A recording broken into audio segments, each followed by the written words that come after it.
하나님의 말씀을 보겠습니다. 창세기 1장 27절 28절 말씀입니다.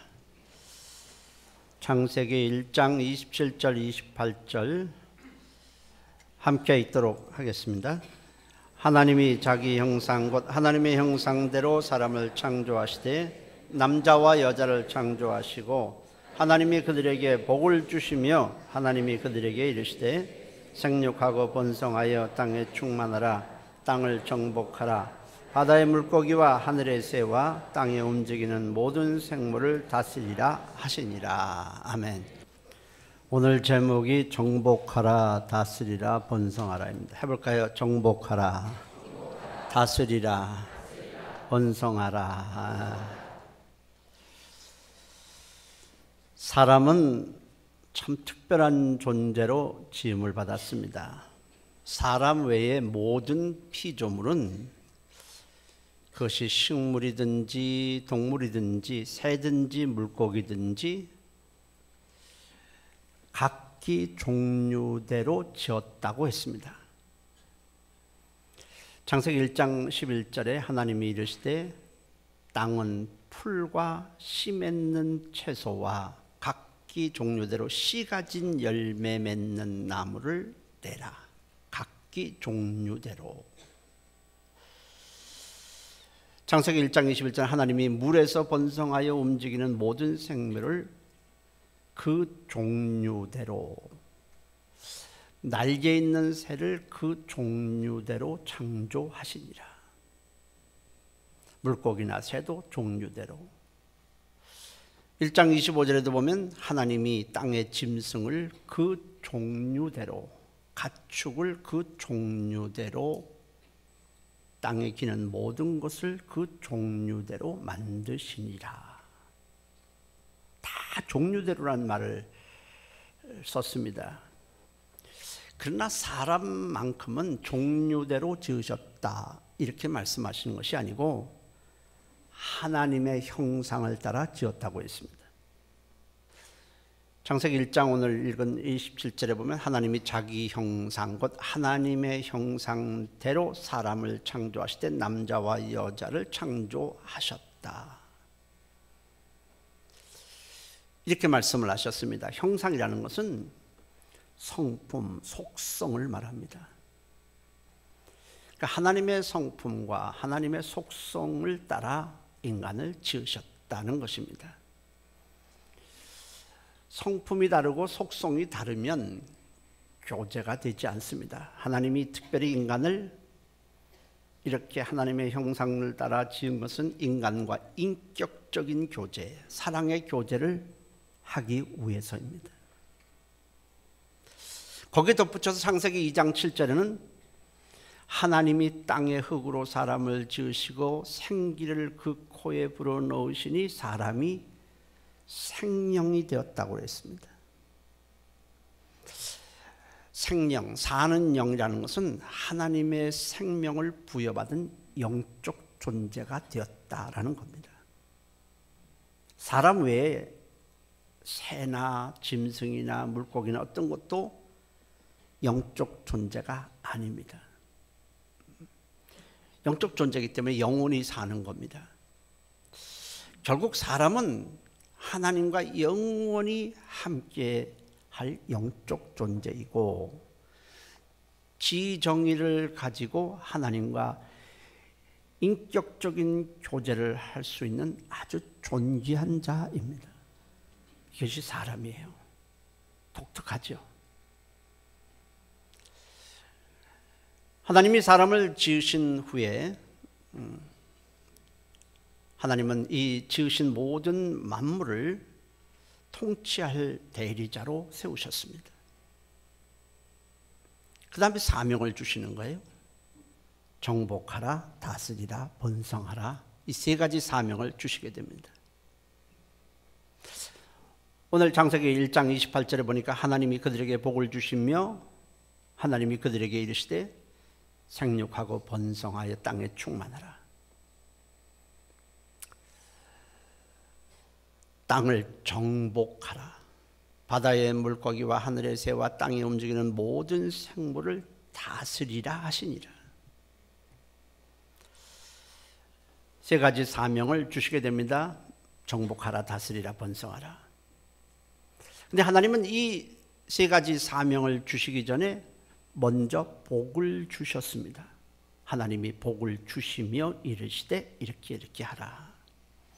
자, 그런데 복이 무엇일까? 도대체 어떤 복을 주셨다는 말일까요?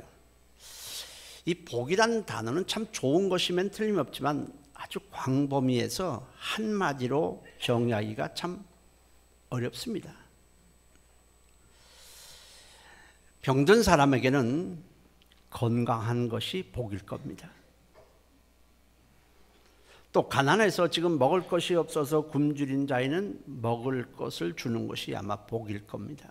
집이 없는 자에게는 집을 주는 것이 복일 것이고, 마음이 너무 괴로운 자에게는 평안을 주는 것이 복일 겁니다. 자유를 박탈당한 자에게는 자유를 주는 것이 복이고, 부모를 잃어버린 아이에게는 부모를 다시 만나게 해주는 것이 복일 겁니다. 이 복의 내용은 참 광범위합니다. 그렇지만 하여간 복은 행복과 기쁨과 만족을 줍니다.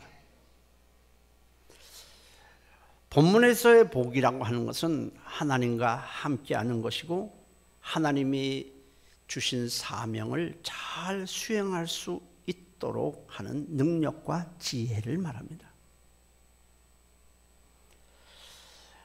하나님의 주신 사명을 수행하려면 그것을 충분히 감당할 수 있는 능력과 지혜가 반드시 필수적입니다.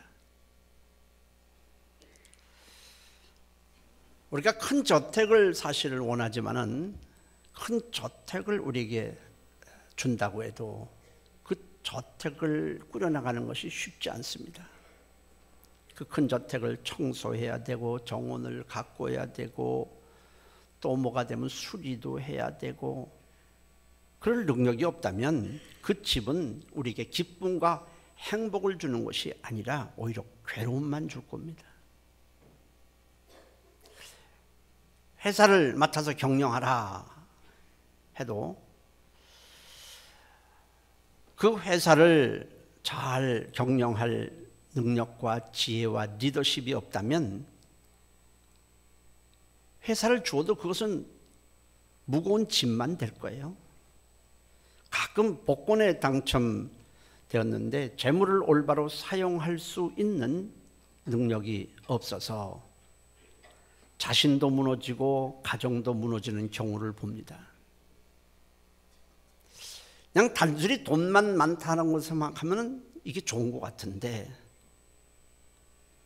돈을 관리할 능력이 없는 거예요. 그랬을 때 그 사람에게는 사실은 돈이 복이 아니라 오히려 저주가 되는 것입니다. 하나님은 사람에게 하늘에 속한 복을 주어서 하나님이 주신 사명을 감당할 수 있도록 하시고, 그것을 통해서 기쁨과 행복과 만족을 누리도록 하셨습니다. 이 세 가지 명령에 대해서 좀 알아보기로 합니다. 첫째로는 정복하라입니다. 다시 정복하라. 정복이라는 것은 상대를 나에게 굴복시키는 것을 말합니다.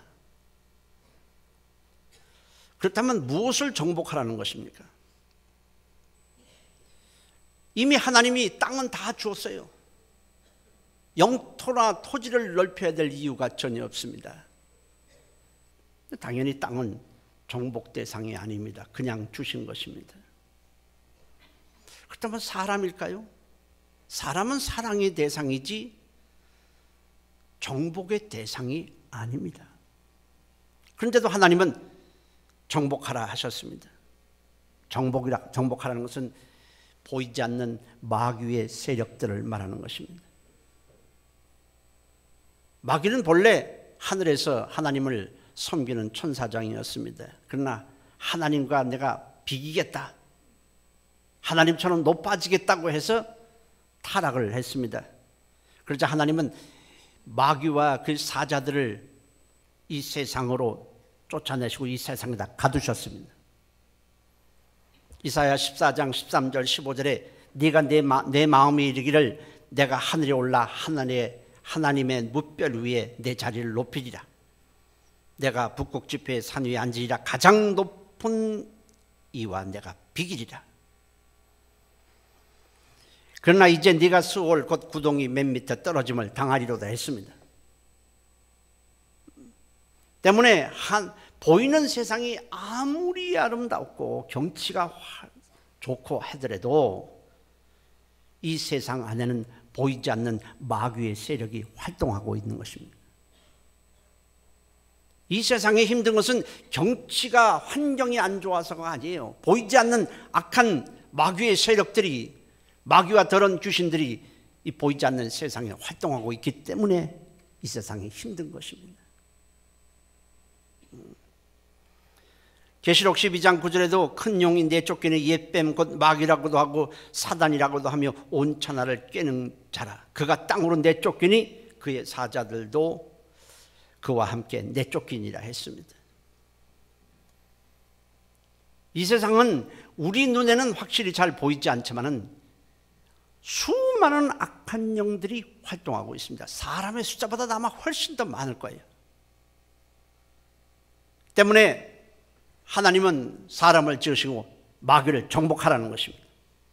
만일 마귀를 정복하지 못한다면 오히려 마귀에 정복당하게 되고 하나님이 주시는 생명과 복을 다 잃게 되기 때문에 그렇습니다. 그 정복하라는 거예요. 두 번째로는 다스리라 했습니다. 자, 따라서 다스리라. 다스리라는 것은 보살피다, 바로잡다 그런 뜻이에요. 하나님이 지으신 이 모든 만물을 하나님의 뜻에 따라 잘 관리하고 보살피라는 것입니다. 오늘날 우리에게도 마찬가지입니다. 하나님께서 우리에게 주신 모든 것들을 하나님의 뜻을 따라서 잘 관리해야 될 우리는 의무가 있는 것입니다. 시간이나 물질도 다 내 것이 아닙니다. 시간도 하나님의 뜻에 따라서 시간을 사용해야 되고 물질도 마찬가지입니다. 우리의 몸도 마찬가지입니다. 우리의 몸을 방탕하는 데 내지 말고 하나님의 뜻을 따라서 이 몸이 거룩한 의의 도구가 되어야 하는 것입니다. 하나님이 주신 가정도 마찬가지입니다. 하나님이 주신 가정도 하나님의 말씀이 왕성하도록 하고, 그래서 하나님의 복을 받는 가정이 되어야 되고 우리 일터에서도 하나님의 영광을 가리지 않도록 하는 것이 다스리는 것입니다. 그리고 세 번째로는 번성하라 했습니다. 해볼까요? 번성하라. 번성이라고 하는 것은 단지 수가 많아지는 것이 아니라 하나님을 예배하고 하나님을 사랑하는 사람이 많아지도록 하는 것을 말하는 것입니다. 하나님을 대적하는 악한 자가 많아지는 것, 이것은 결코 번성이라고 볼 수 없습니다. 이건 번성이 아닙니다. 하나님은 하나님을 대적하는 악인이 번성하는 것을 결코 원치 아니하시고 하나님을 사랑하는 자가 많아지기를 원하시는 것입니다. 하나님께서 사람을 지으실 때 남자와 여자로 지으신 것은 번성하도록 하기 위해서입니다. 우리가 천국에 들어가면은 번성이라는 것이 없습니다. 그것으로 들어가는 숫자로 끝이 나고 맙니다. 그래서 하늘에서는 남성과 여성의 성별이 없습니다. 우리가 나중에 천국 갈 때는 부부가 간다고 해도 남편과 아내로 가는 것이 아닙니다. 하늘의 천사들과 같다고 했습니다. 마가복음 12장 25절에는 사람이 죽은 자 가운데서 살아날 때는 장가도 아니 가고 시집도 아니 가고 하늘에 있는 천사들과 같으니라고 했습니다. 천사는 남성과 여성의 구별이 없습니다.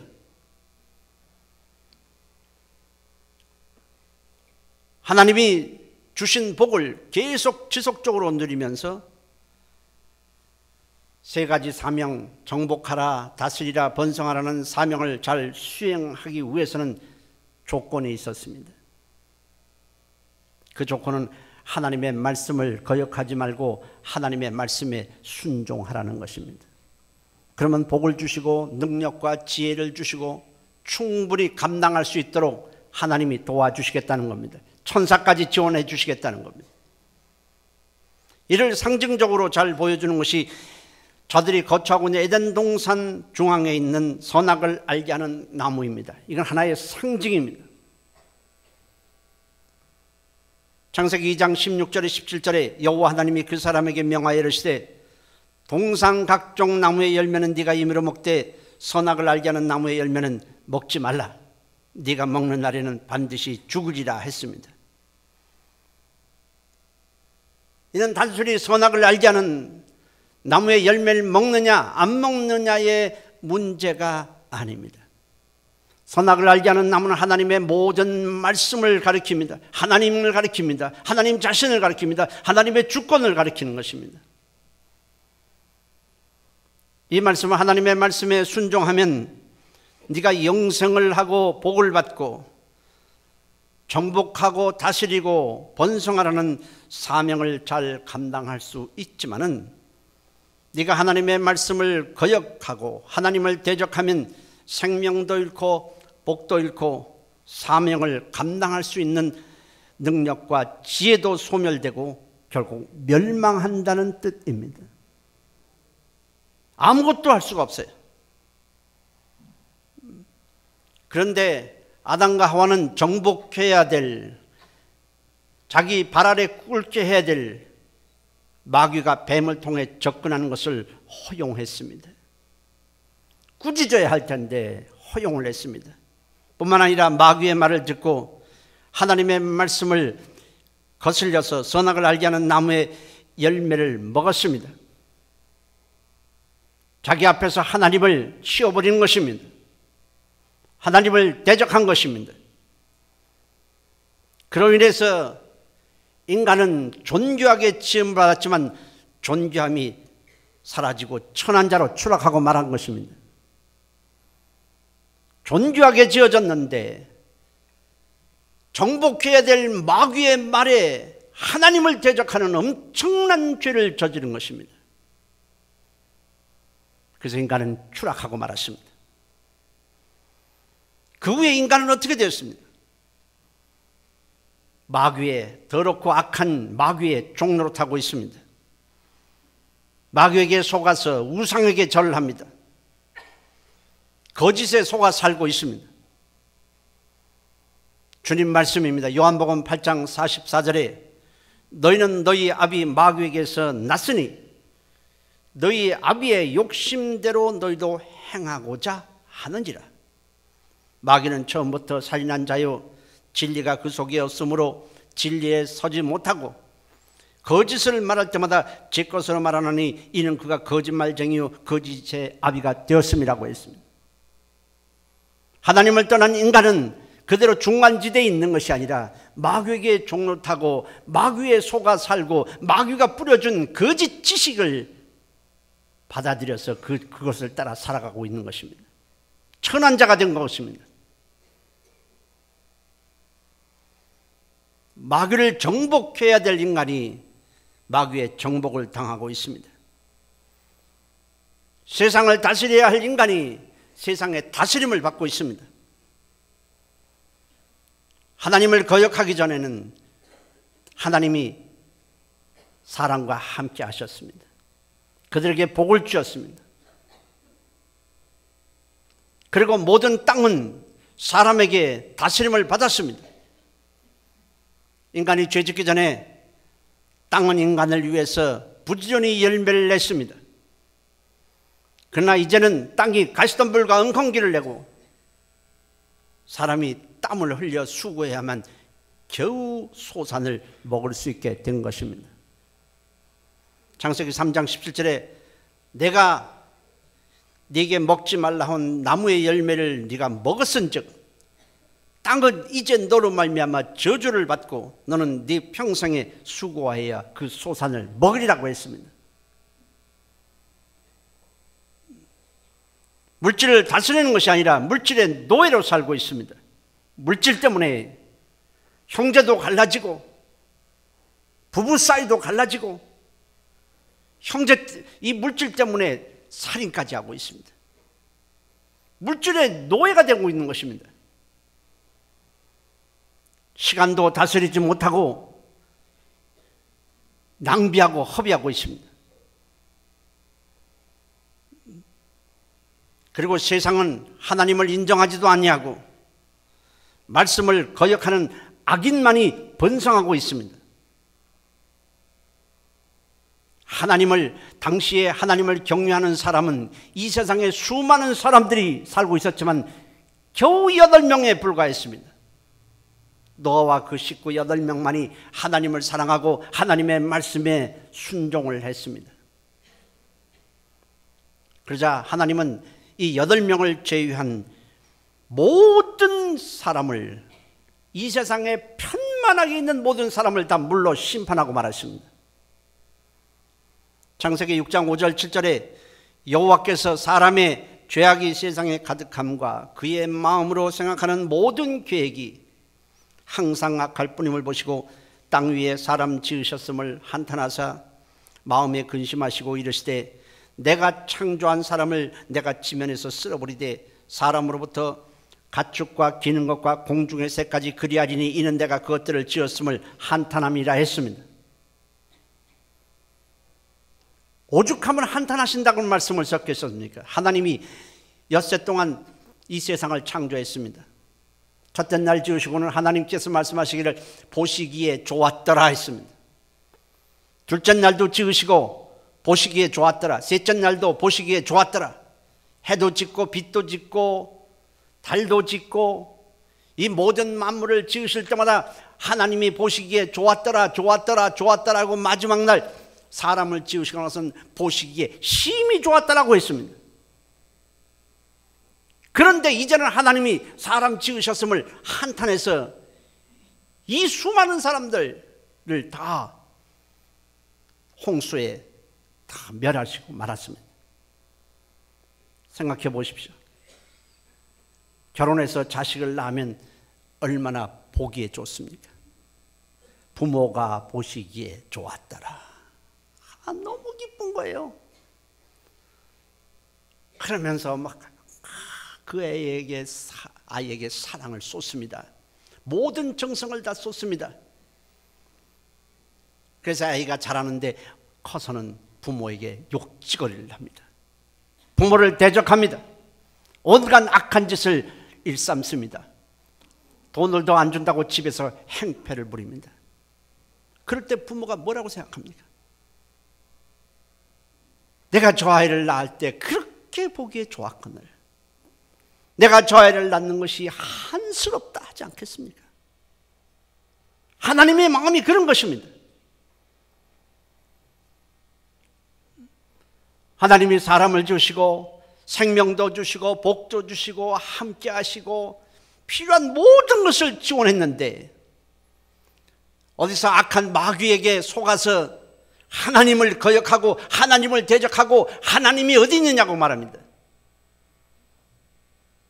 그리고 조각을 만들어서 우상을 섬기고 있습니다. 그럴 때 하나님의 마음이 어떻겠습니까? 그래서 하나님께서 내가 사람 지으셨음을 내가 한탄한다고 말씀하셨습니다. 그리고 심판해버린 것입니다.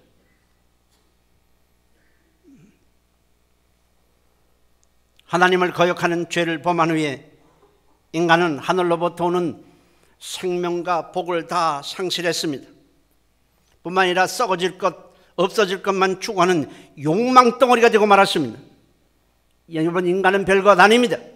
하나님을 떠난 인간은 욕망덩어리일 뿐입니다. 굉장히 포장하고 겉으로 꾸미고 해서 그렇지 그 안에는 욕망덩어리만 꿈틀대고 있지 죄의 욕망만 가득하고 있지 아무것도 아닙니다.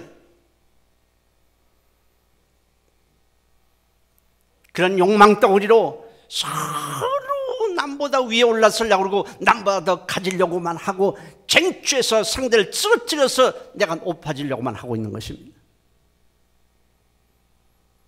때문에 성경은 우리에게 인간의 이런 욕망덩어리로 사는, 욕망을 위해서 사는 모든 인간의 수고는 다 헛되다고 말했습니다. 다 하나도 쓸모있는 것이 하나도 없다는 것입니다. 육신의 정욕, 안목의 정욕, 이생의 자랑뿐이라. 이런 다 아버지께로부터 온 것이 아니라고 말씀했습니다. 이 세상도 욕망도 인간의 욕망 덩어리의 모든 수고도 다 사라진다. 하나도 남는 것이 없다.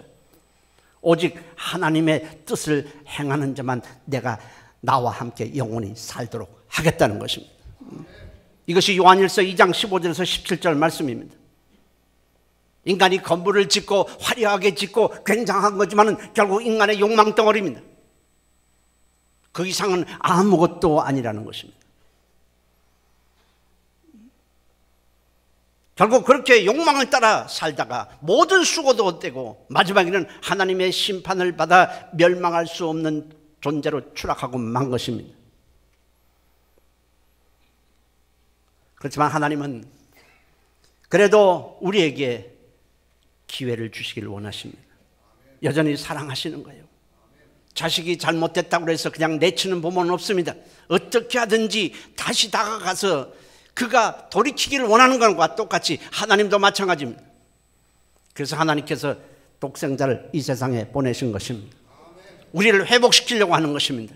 다시 하나님의 형상을 따른 존귀함을 회복시키기를 원하시기 때문에 그렇습니다. 예수 그리스도 그분이 이 땅에 오셔서 십자가에서 몸짓고 피 흘렸습니다. 우리 죄를 짊어지고 지었습니다.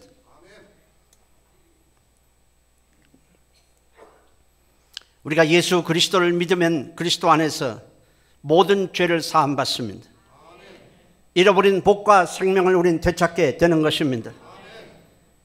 하나님과의 관계를 회복하고 그 다음에 우리가 정복하고 다스리고 번성하라는 사명을 다시 감당할 수 있는 것입니다. 그래서 성경은 계속 우리에게 말씀합니다. 하나님이 그 아들을 왜 보내셨느냐? 멸망하지 않냐고 다시 생명과 복을 주시기 위함이다. 하나님이 우리를 이처럼 사랑하셨다. 독생자를 주시면 누구든지 그를 믿는 자마다 그의 안에서 멸망하지 않고 영생을 얻게 하려 하심이죠. 에베소서 1장 3절에도 하나님 곧 우리 주 예수 그리스도의 아버지께서 그리스도 안에서 하늘에 속한 모든 복을 우리에게 주시겠다고 말씀하셨습니다. 잃어버린 복이고 잃어버린 생명이고 잃어버린 능력이고 잃어버린 지혜지만은 그리스도 안에서 다시 되찾아 주시고 회복시켜 주시겠다는 것입니다. 여전히 하나님은 우리를 사랑하고 계십니다. 우리가 복음을 전가할 때 하나님이 당신을 사랑하십니다, 사랑하십니다라고 말하지만 그 사랑을 사람들이 외면합니다. 그리스도를 통해서 우리를 사랑하시는 그 사랑은 변치 않지만 외면하면 다시는 기회가 없는 것입니다.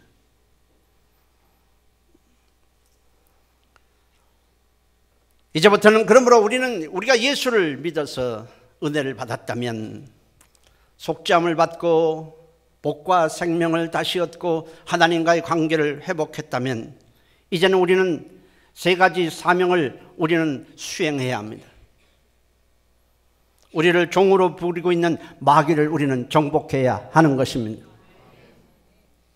그전에는 우리가 정복할 힘과 능력이 없었습니다. 그러나 주님은 그를 믿는 자에게 마귀와 귀신들을 정복할 수 있도록 예수의 이름에 권세를 주시고 말씀의 권세를 주시고 성령의 능력을 우리에게 부어주셨습니다. 감당하라는 것입니다. 감당할 수 있도록 내가 모든 것을 지원하시겠다는 것입니다. 그러므로 이제부터는 마귀에 속아서 우상을 섬기고 점보고 제사 지내던 것을 중지해야 하는 것입니다. 사람들은 이것을 미풍양속이라고 말합니다. 전통이라고 말합니다. 아닙니다. 미풍양속도 아니고 전통도 아니고 마귀가 만들어 놓은 거짓 것들인 것입니다. 성경은 우리에게 계속해서 말합니다.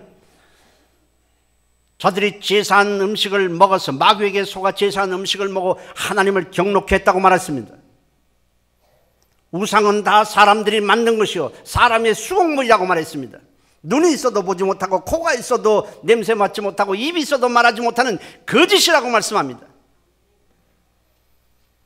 점 보는 것은 전부 귀신에게 속는 것이기 때문에 구약 때는 신접한 자를 저들은 제거하라는 것입니다. 전부 속고 살고 있습니다.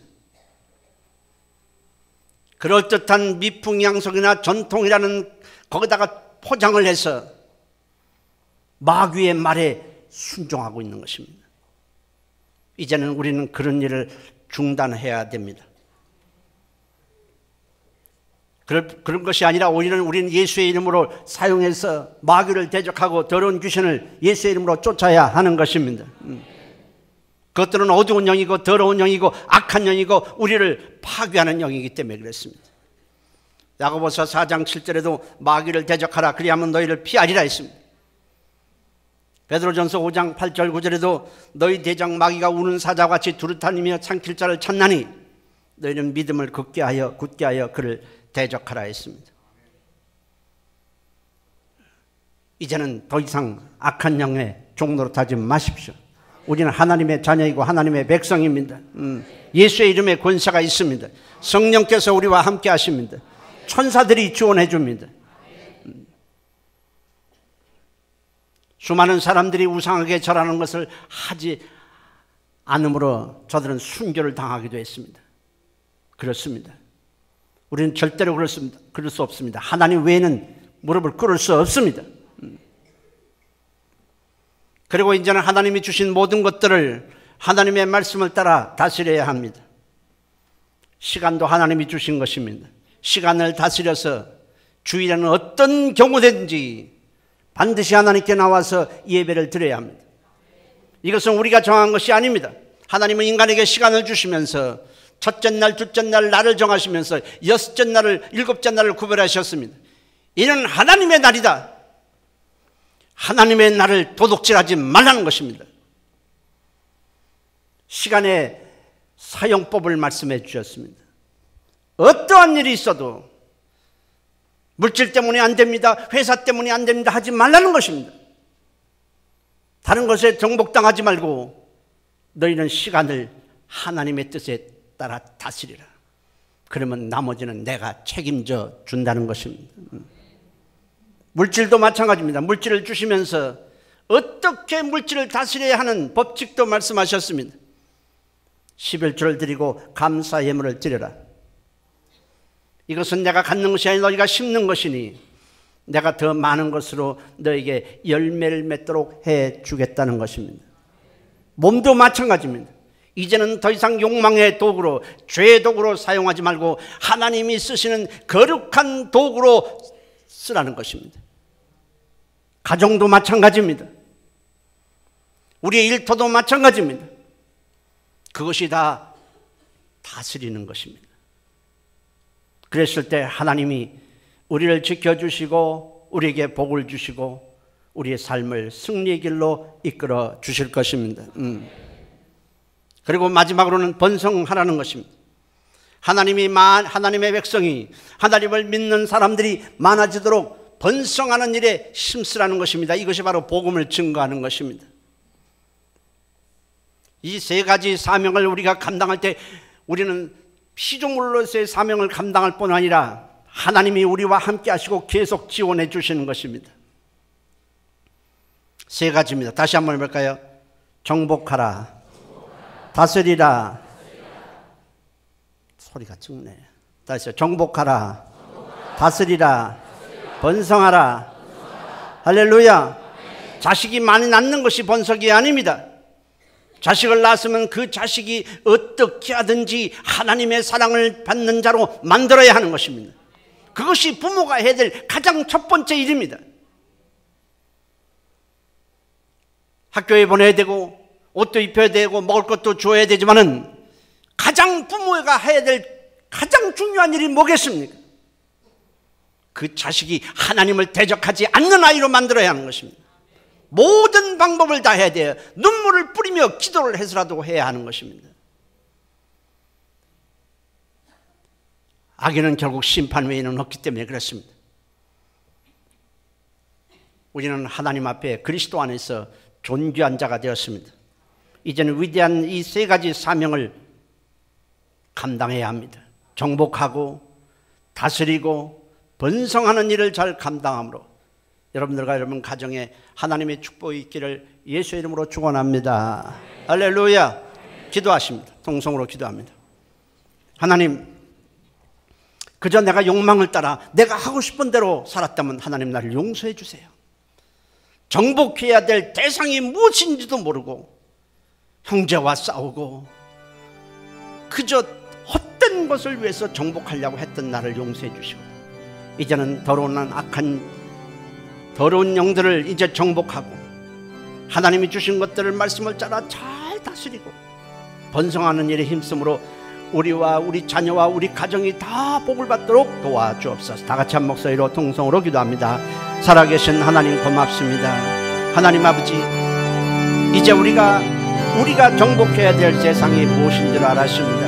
하나님 아버지, 악한 영을 대적하게 도와주시고 정복하게 도와주시고 예수의 이름과 성령의 능력으로 그것들을 대적하고 우리가 주님이 우리에게 주신 것들을 믿음으로 잘 다스리고 말씀으로 잘 다스리게 하시고 번성하는 일에 우리가 입술이 사용되게 하시고 발이 사용되도록 하나님이 도와주셔서 하나님의 말씀을, 하나님이 주신 이 사명을 잘 감당하게 도와주시옵소서. 그래서 우리는 존귀한 삶을 살아가도록 인도해 주시옵소서. 예수님의 이름으로 기도합니다. 아멘. 살아계신 하나님, 존귀한 자가 더러운 자로 추락했지만 그리스도 안에서 다시 존귀한 자로 만들어 주셨으니 정복하고 다스리고 번성하라는 이 세 가지 사명 우리 마음에 꼭 새기고 이 일을 감당함으로 하나님이 기뻐하시는 존귀한 삶을 살도록 인도해 주시옵소서. 예수님의 이름으로 기도했습니다. 아멘.